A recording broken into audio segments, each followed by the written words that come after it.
Hello, everybody. Happy Tuesday. Happy Wednesday. Hope you're all doing well, healthy. Um, yeah.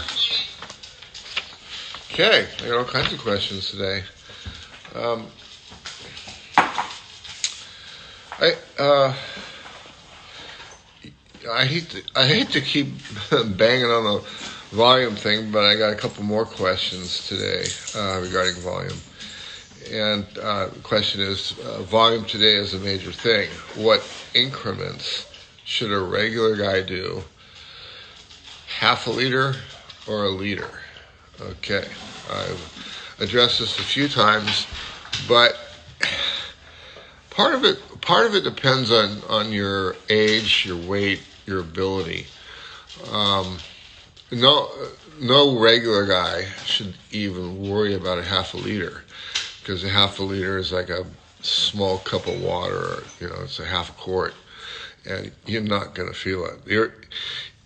The volume is dictated as a percentage of your weight in the metric system, and the bigger the board, the bigger the range you can have in volume.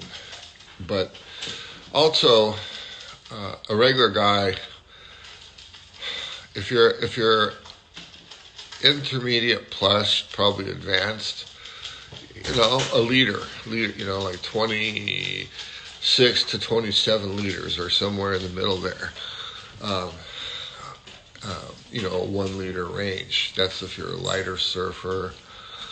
You're under 30 liters in volume. But as you get into longer boards, the same, on a big long board, the same percentage, roughly 5%, is going to be three times as much. So it'll be 3 liters. And once again, you have to ask the question: can you feel it? And is it necessarily a bad thing? And as long as I've surfed, I've always had bigger, more massive boards in my quiver.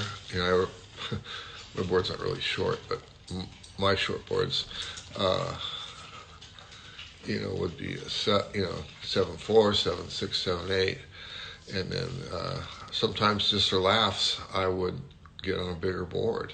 And even in the days when I had a smaller quiver, you know, I had my regular hot dog board, I had my step up board, and then I probably had what I called a fun board, where it typically was higher volume, and you learn to draw different lines, you learn to approach the wave differently, and it you'll eventually you'll learn and you'll have fun.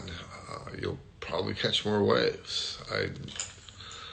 I've watched uh, surfers in their early stages of their career, surfers that don't get to surf that long, go out and struggle to catch waves, and they might end up getting 3 waves in an hour, maybe. Um, it's so think about it in those terms too. Do I want to catch more waves? Well, I probably need more volume, because if I catch more waves, I have more fun, and my skills develop more rapidly. So, uh, half regular guy, don't even stress over half a liter. If you're lighter, like 140, 150, 160 pounds, and you're a very good surfer, I'll work within a range of a liter. And as the surfer gets heavier and heavier, and bigger and older, and all that sort of stuff, and the range needs to open up. And in the end, uh, I do 99% custom work these days, and in the end, uh, it's amazing how many people will order boards without any profile, age, weight, size, experience, blah blah blah. And I don't know. I guess they think they want a stock board, and that indicates to me that they probably really haven't worked with a shaper, or stock dimensions look fine. Um, but as uh, as you get older and bigger, gives give more latitude to me, the shaper. What I'm starting to say is that guys that don't have very much experience are challenging me, and I I hate to keep beating my drum, but I've got over 100,000 boards under my belt with 50 years experience. I I might I might be able to help you, and for instance, I had a customer the other day. We've been going around and around, and he was a little bit bigger, older guy. First, he wanted a 740 tear. What's it called? What was the old the bigger board that Yeti? no, older model, about 20 years old. Terminator. He wanted a Terminator. It's like, guys, I have a handful of old files, but boards have evolved. And so anyways, back to the story. This guy, he wanted a 7.4 Terminator. And then he started thinking, he goes, well, no, I want maybe more volume. So I get a 7.4 Yeti. And then he starts waffling on. He goes, well, I'm going on a trip in a few months. And but I need to duck dive the board. Like, for some people, it's more important to be able to duck dive your board than it is to ride it, ride it effectively. How the board performance versus duck diving. That's, believe it or not, I get that. But after going around and around and around, we ended up in a 710 Yeti, and this is a guy. It was his first custom board in 20 years. I know it's a big expense, and if you learn to trust your shaper, whoever it is, you'll probably be a lot better off in arguing with the shaper. I had a long-time friend I started making boards for in the mid to late 70s, and he used to come in. He was a builder, and he was a contractor and architect, and he'd come in with these detailed plans, and every time I'd sit down, I'd go over them with him, and I'd suggest changes, and he would ruminate, and then we get in the shaping room, and over time, he learned it was best just to say, well, I need a 6.5. Do what you want. So, yeah, and that goes back to the thing, different lines. It's, or if you want to go shorter, like a fish or a dwart or something like that, probably should go a few more liters. For the same reason, you catch more waves, you have more fun. You can still ride it 4, 5, 6 inches shorter than your go-to short board.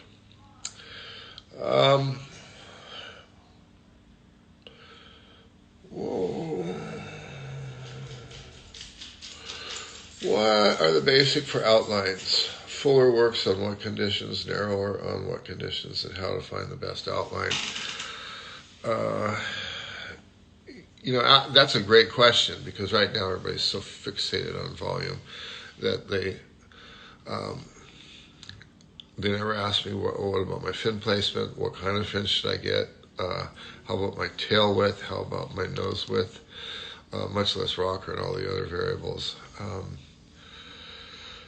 But generally speaking, the wider the board is, the more planing surface it has. And it actually, if you get a 6.2 that is 19.5 and then 20, but they're the same volume, you take a half inch out of the width of a board, and you drop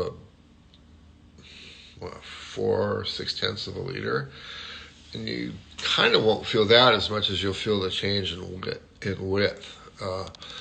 Narrower boards have a shorter distance from rail to rail. They're quicker. They're more sensitive. Wider boards they plane better. They catch waves easier. They have a slower rail to rail time.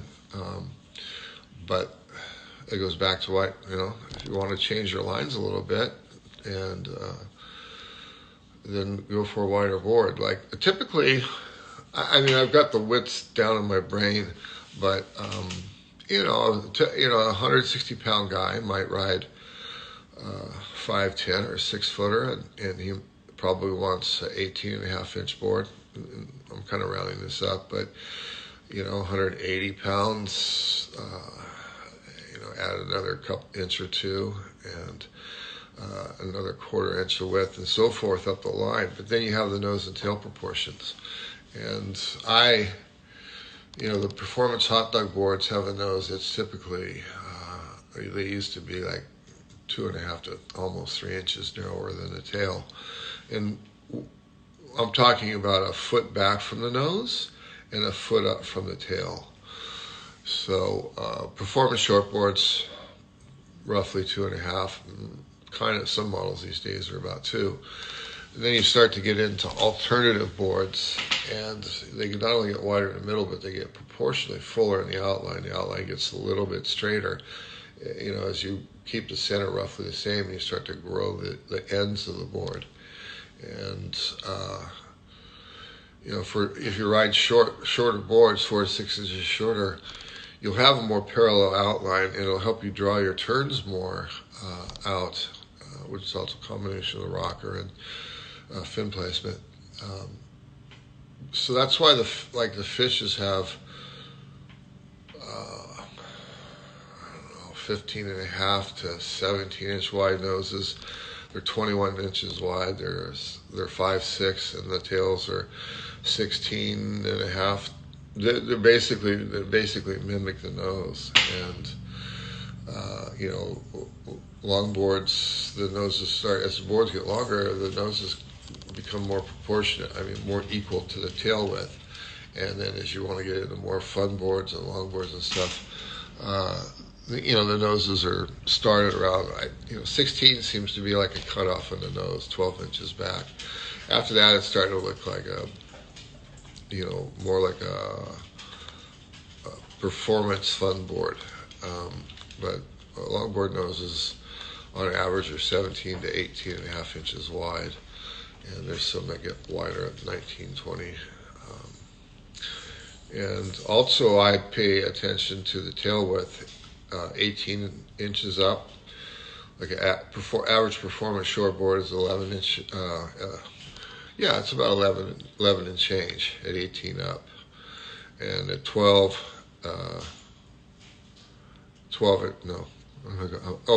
6 inches up. Sorry, an inch up. Performance shortboard is 6.5 inches on average. That's an inch up. 6 inches up, it's 11 and change. 12 inches up, 14.5, maybe 14.75, and so forth up the line. And if you tell me how you want the board to ride, I'll worry about that. But that, just so you understand that there's a lot more than the volume that goes into the board.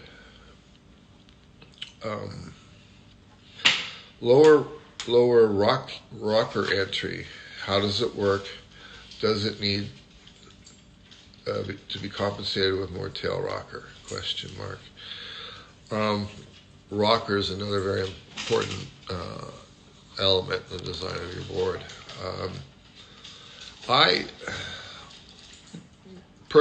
I've always thought that boards have had too much nose rocker, and I feel like if you have your tail rocker right, and on a 6.2,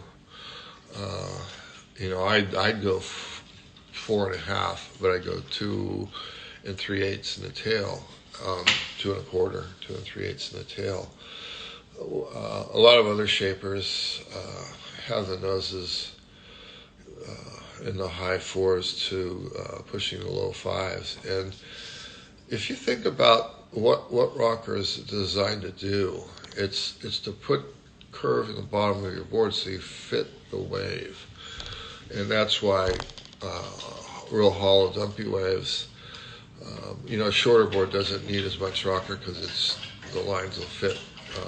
But if you're riding a 6.2 and really hollow, dumpy waves, you need more rocker. If you're riding kind of average, kind of a mushy reef or a high tide beach break or something like that, you don't you don't need as much nose rocker, and you could use a little less tail rocker. And what having a little less nose rocker does helps you board get up and plane a little bit quicker. It helps you catch waves easier. It helps you draw out your turns a little bit more. Um, Whereas a lot of nose rocker will allow you to do very tight turns, um, but unless you uh,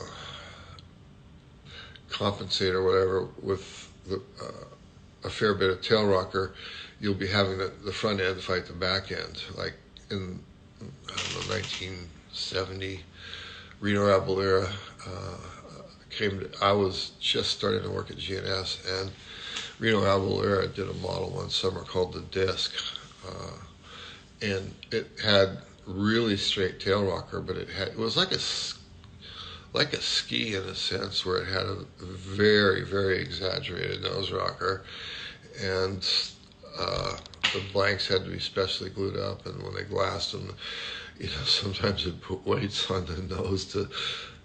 It didn't matter as long as it had that look of about a 45-degree bend, and where the nose was really bent up.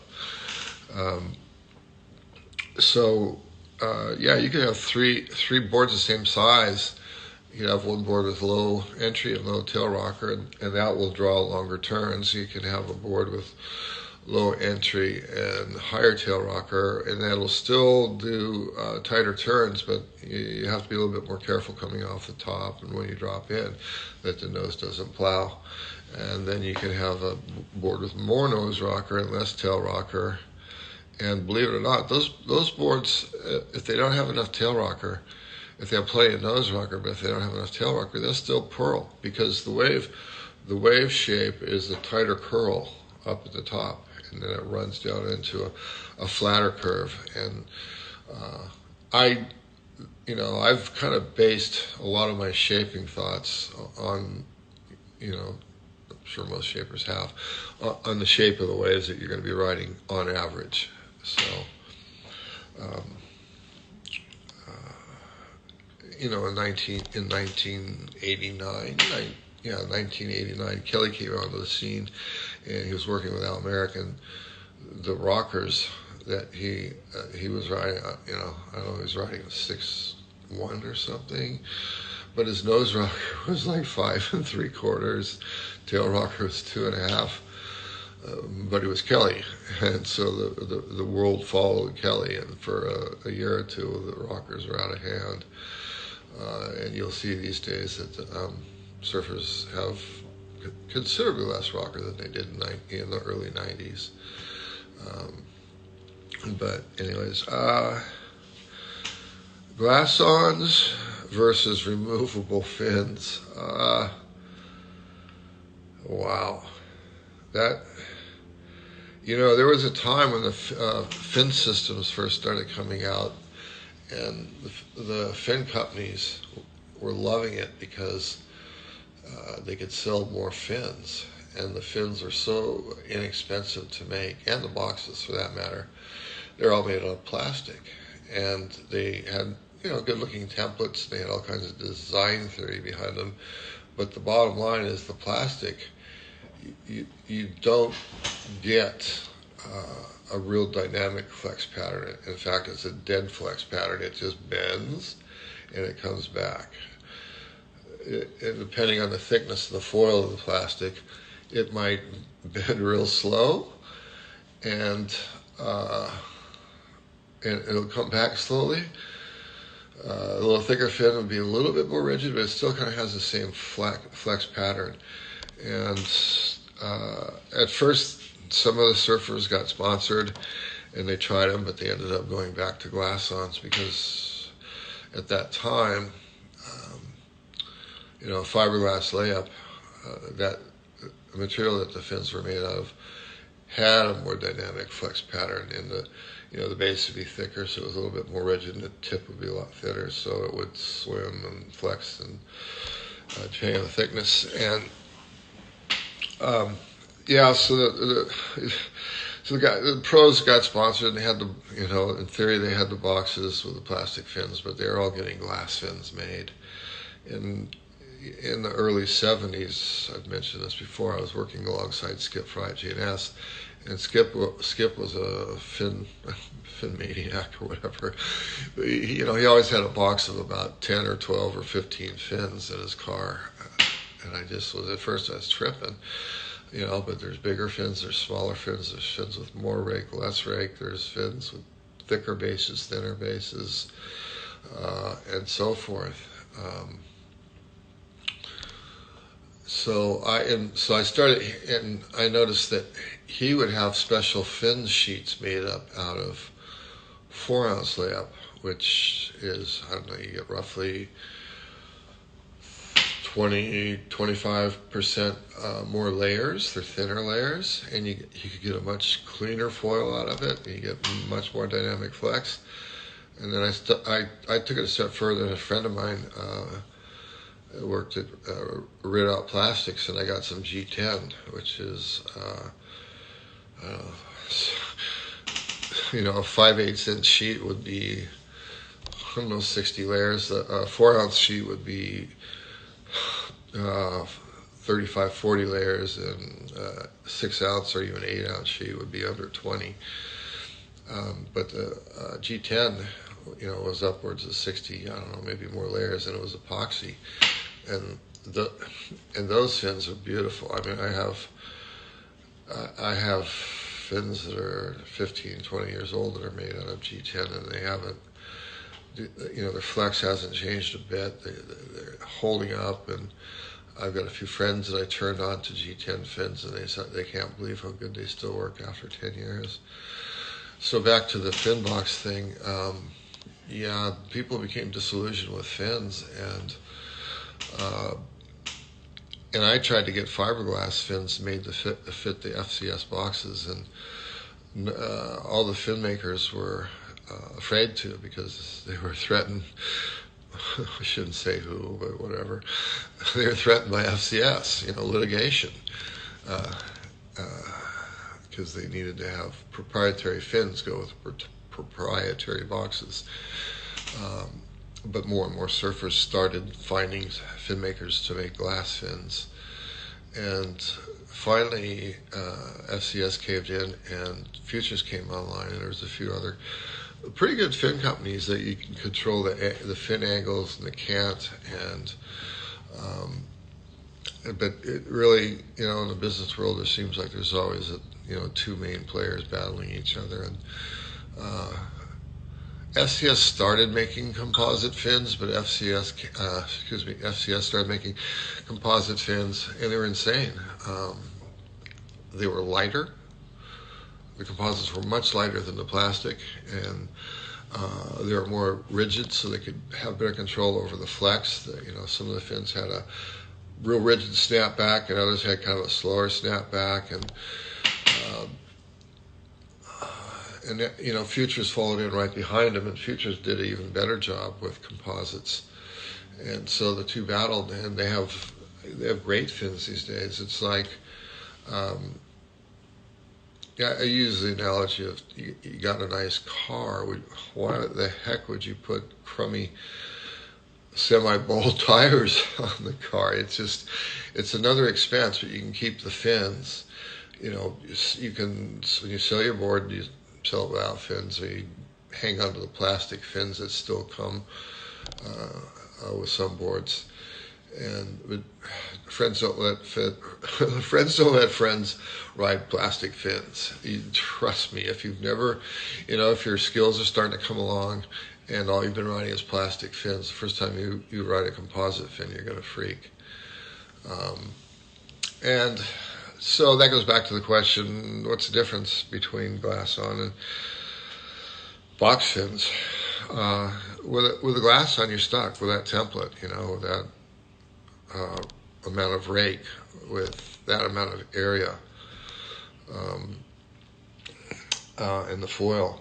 Whereas with a box, you can explore. I have friends that I've been for the last 15 plus years been a huge fan of quads, And I encourage my friends to get, it's kind of tough to get them to just go straight quad, but I can talk them into a 5-fin board because they can ride it as a tri-fin.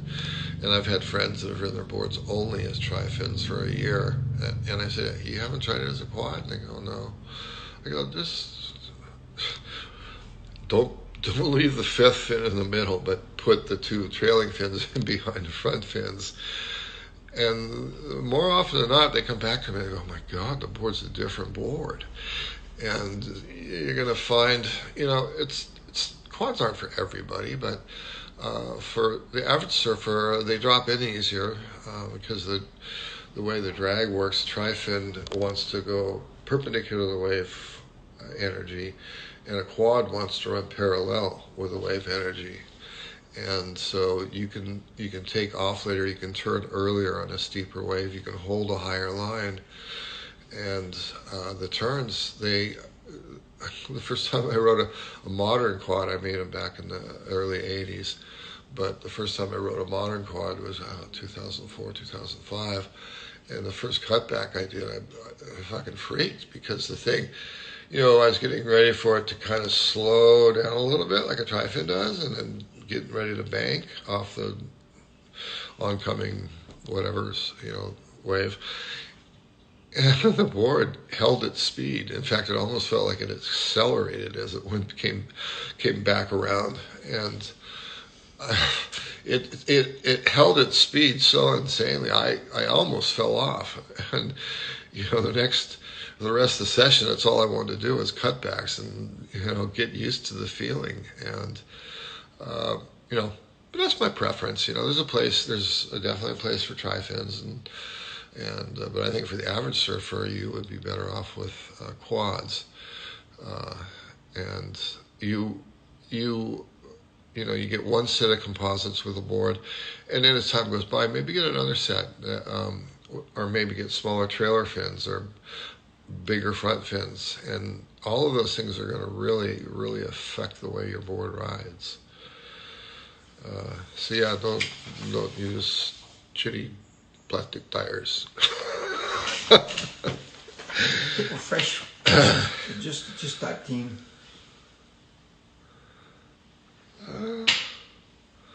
Second is good.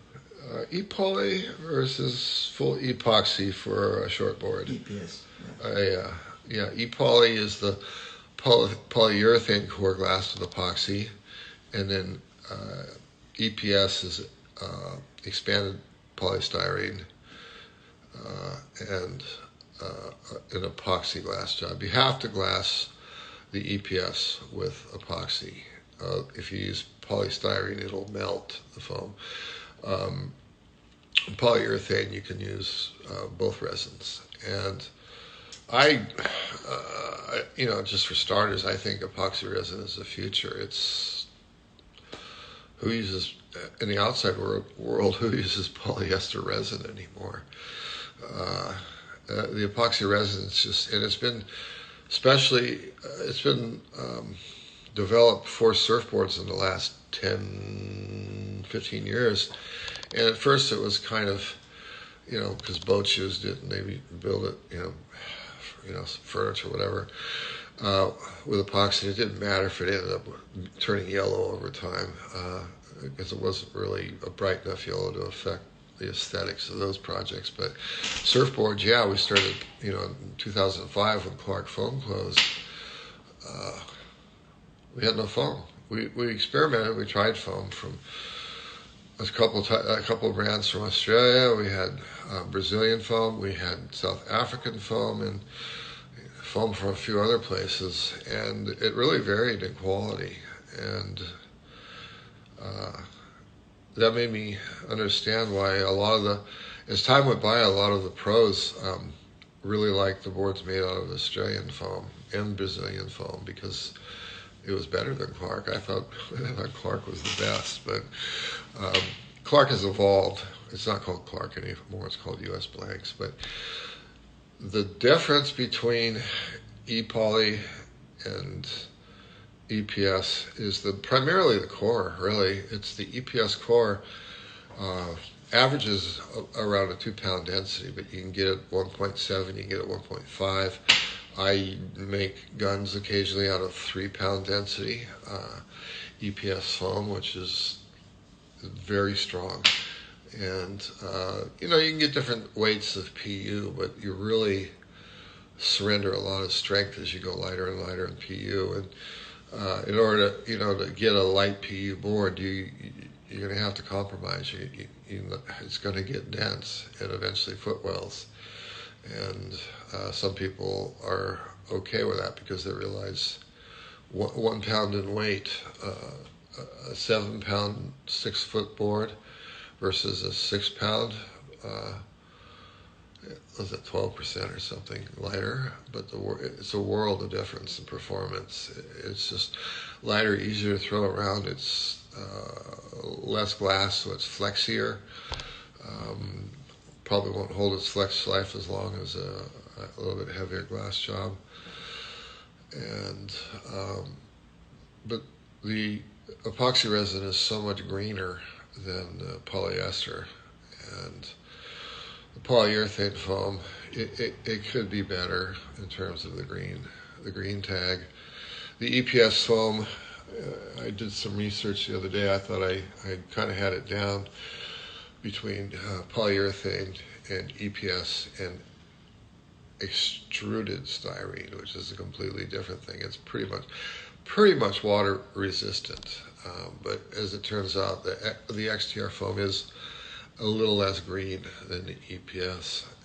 So EPS boards are, as I mentioned earlier, they run a good 10% lighter with heavier cloth. We'll go 6.4 on top and 6 ounce bottom, and the board will come out lighter than all 4 ounce glass PU board.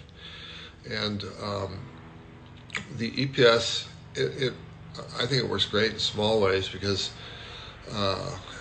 partially because of the weight, but partially because of the characteristics of the ride.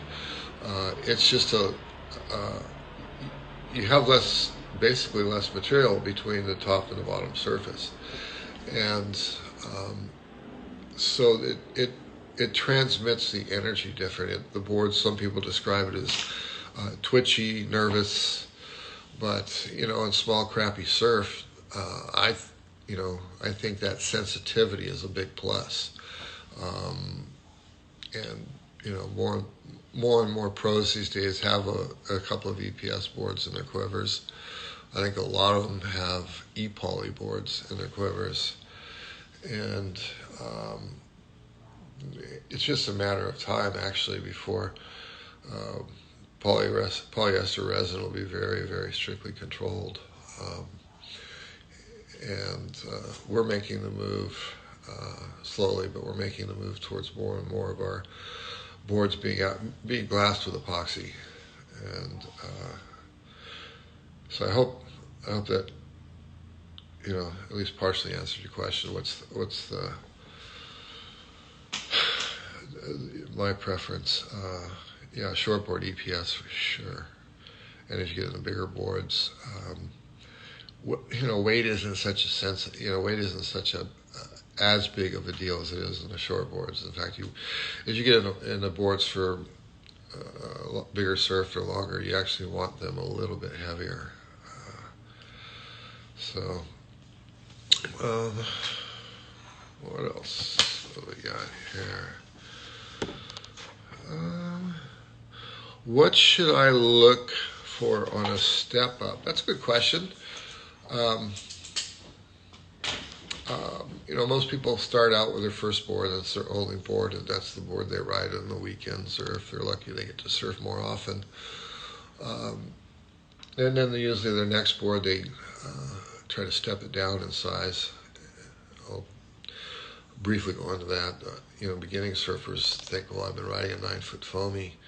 I'm ready for my 6.2 board now because I can stand up and everybody has to learn, but I can angle now, so I'm ready for a little short board. No. I suggest not taking it any more than 6 inches at a time as you work your way down, because it'll take you a while to adjust just to that 6 inches. But on a step-up board, eventually that should be your second board you quiver. You have your performance shortboard or your everyday shortboard, and then if you're into riding a little bit bigger surf, you get a step up, and generally speaking, that's a board that's 2 to 4 inches longer than what you ride as a shortboard. And we have the Slayer, which is actually a step down board. It's designed primarily for slabbier type waves, and wide points fuller, a little farther forward on those, a little bit fuller, and there's a longer line between the midsection and the tail. And there's a little bit less nose rocker, and there's a little bit more tail rocker. But people like the Slayer, but they wanted to make it a little bit looser, so we did the Slayer 2. And back, I don't know, 10, 15 years ago, we had next one up, step-up board, and that was designed to be ridden 2 to 4, maybe 6 inches longer. But I really like the Blackbird. It's got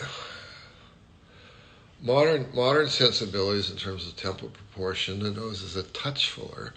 It has a little bit lower nose rocker than the boards did 5-10 years ago, and it has plenty of tail rocker in it. It's I build Blackbirds all the way up to 9 foot, but it's it's basically the template proportions and the rocker. But yeah, I'd say, if you're a beginning to intermediate surfer, have your step up be a little bit longer, maybe 6 or 8 inches longer than your regular board, just so you start to develop confidence and paddling in, catching waves, getting out of the way of waves, still being able to duck dive and handle it. So yeah, if you're early in your surfing career, you don't get to surf that much, but you want to surf bigger waves, step up can mean a board 6 inches, 8 inches, 10 inches longer. But for a more advanced surfer,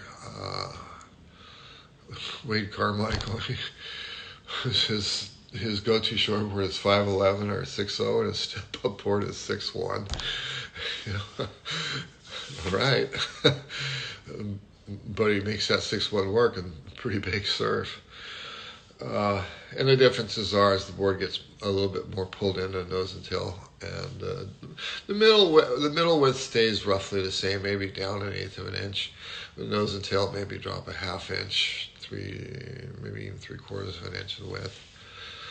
And but that's if you're not into riding bigger waves, your second board might be a Fish or a Dort or something like that. But step up's a great second or third board to your quiver.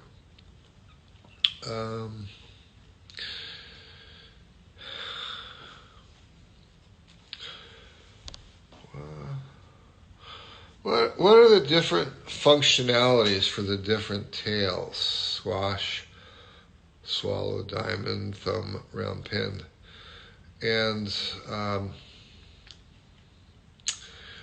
I mentioned Dave Barr and his fin deal. It is called Shapeshifter, where he has basically a lot of boards are roughly the same width in the tail, except for the last 8 to 6 inches. And if you have a straighter outline, you're going to get more drive, more distance out of your turns. You look at fishes and how straight they are, and they're really wide swallowtails. They stay flat on the water, no matter how good the surfer is. He cannot. It's very difficult to roll those wide-tailed fishes up on a rail. You can pull the tail in a little bit on a swallowtail, and it'll still have a feeling of a longer a little bit longer line and a little bit better bite than, say, a squash tail. Because a square tail carries the area back, and it has the extra little bit of volume between the corners, and it will ride very pivoty as well. But then when you start to round the corners off, and it becomes a squash tail, then that loosens the board up a little bit. You still have most of the boards, short boards, they have a hip or a wing, very subtle hip, but that hip is a breaking point in your outline, and the last few inches of the board, as it starts to pull in squash tail, it has a little bit tighter arc that you start your turn and you break your line, you come up the face. You have a rounded squash, it's just all relative.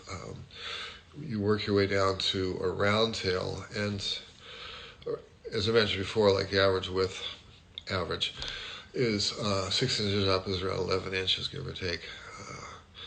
And even a round tail, although it has a lot less area in the last 6 inches, is pretty much around 11 inches wide, maybe 10, 7/8 or something on an average shortboard. And I repeat this on a pretty often basis, that you say, well, what does this do on the surf? What does this design aspect do for a surfboard? And my answer back is, imagine your question, but you've taken it to an extreme. How's a board with a 14-inch tail block going to ride versus a board that's a round pin? You take your concept and your question, and you go to extremes on either side, and really that's a lot of what a surfboard shaper works on, is finding a balance. A balance in all the aspects of the surfboard design, the outline, the rocker, the foil. So we had a question about foils. How do they do? What do they? And you imagine a board very, very thick in the nose and very thin in the tail. It's going to have a lot of forward momentum because the mass is all forward and the volume is forward. And Shane Horan used to ride boards with incredibly thick. I made him some boards for a year or two, and I used to get a 7.4 Brewer from Clark Foam, and I'd make him a 6.2 Zap. And the reason I did that is because he wanted his tail so thick. And you look back at Shane's style, probably a lot of you don't even remember who Shane is, but he was a great surfer, but he drew really different lines. He stood on the tail, and he very, very rarely ventured from the tail block because his noses were so proportionally narrow, and the thickness was so far back on the board. He'd pretty much plant himself on the tail and do all of his turning from there. I try to make as many models as I have. I still try to keep them all fairly balanced. We measure the thickness primarily at 1 foot back from the nose and 1 foot up from the tail. And back in the days before I had, the computer, I used to measure it thickness 18 inches for both ends and 24 inches. But these days I try to keep it like average nose thickness might be 1.45, and the average tail thickness would be 1.5. Maybe 500th of an inch. Is it 1.5? 500th of an inch difference. Maybe a 1/10 of an inch difference. But I rarely. Some of our bottles have tails that might be 1.6, and the nose might be 1.4. But generally, I like to keep it within a 1/10 of an inch. either way, depending on what the board's designed for. A front foot surfer, somebody likes to drive off their front foot, I'll shift the volume up a little bit more. Somebody likes to stay on the tail and turn in the pocket a lot, I'll move that thickness back.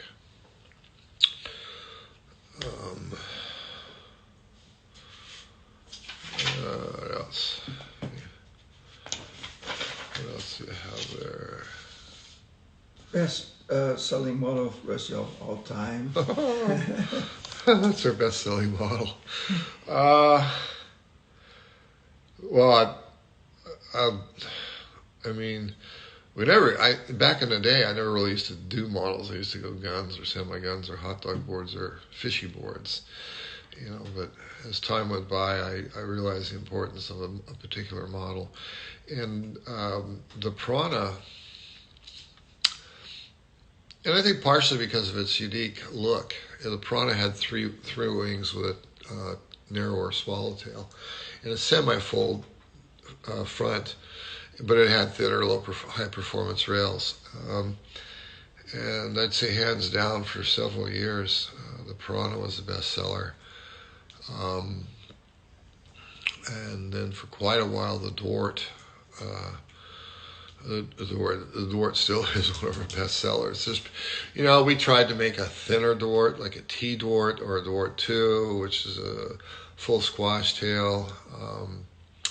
And people ordered them, but the Dort, hands down, is, kind of a monster model, for about the last 5 or 8 years. But in the last couple of years, we've had the SD is very, very popular. The M8 is kind of popular. The Blackbird is, we get quite a few orders for those.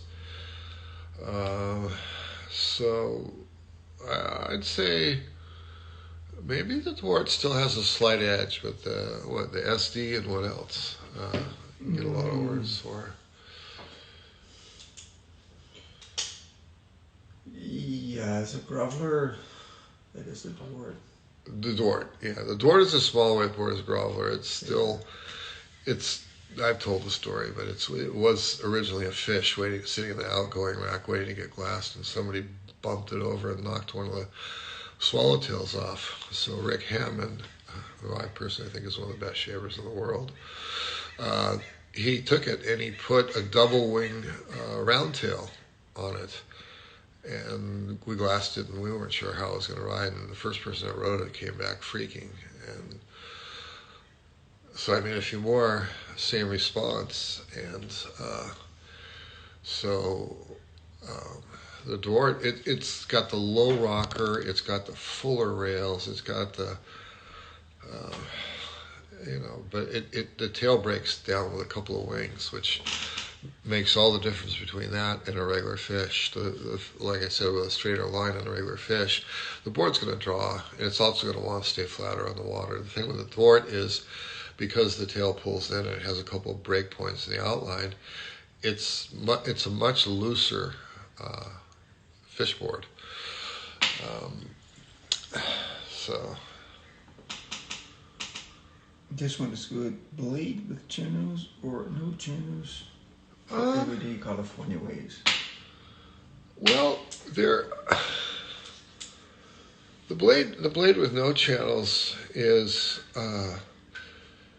a pretty deep concave, like 0.28, almost 0.3, just behind the wide point, center point, and it maintains that depth most of the way out through the tail. And I think that would be a better board for maybe a little bit smaller everyday surf.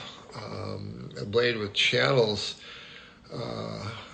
has a little bit lower tail rocker and slightly lower nose rocker, and it has less lateral break.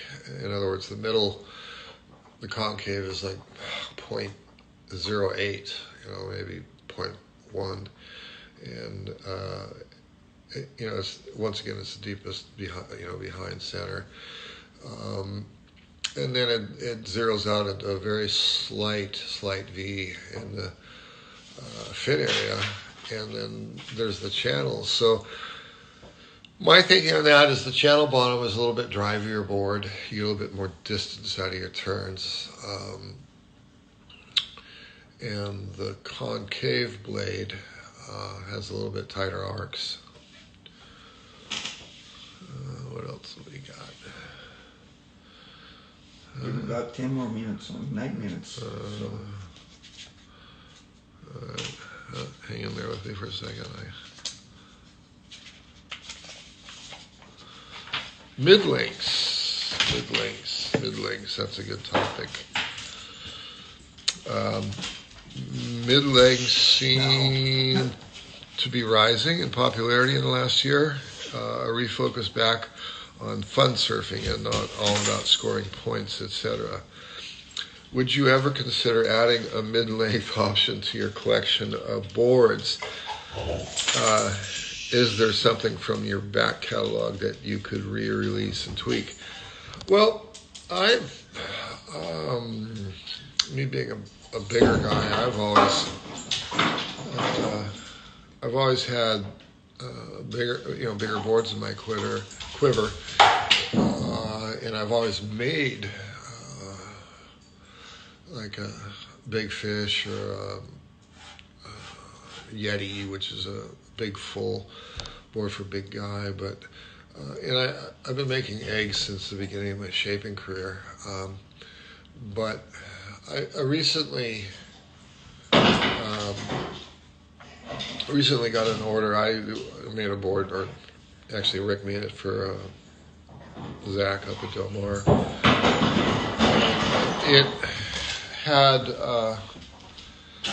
It had a kind of almost an egg nose, 16 and a half inches, and it had a kind of a semi-full squash tail. And I looked at it, I go, man, that thing would look great with a thumbtail on it, a round tail thumbtail.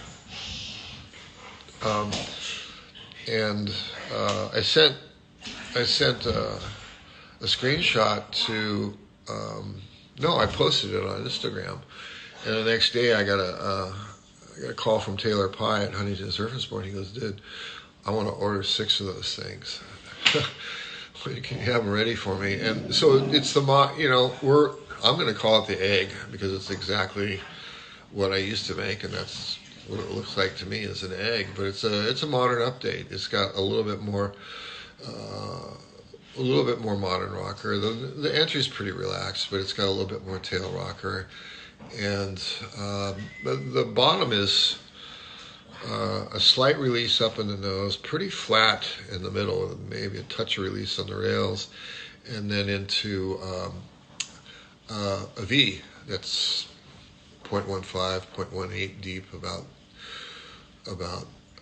24 inches up. And I kind of, some of the boards I leave flat pedal V, some of them I have with a very slight very shallow double concave. And I'm offering them up twin fins, 2+1 with a bigger box in the middle, or a regular tri-fin.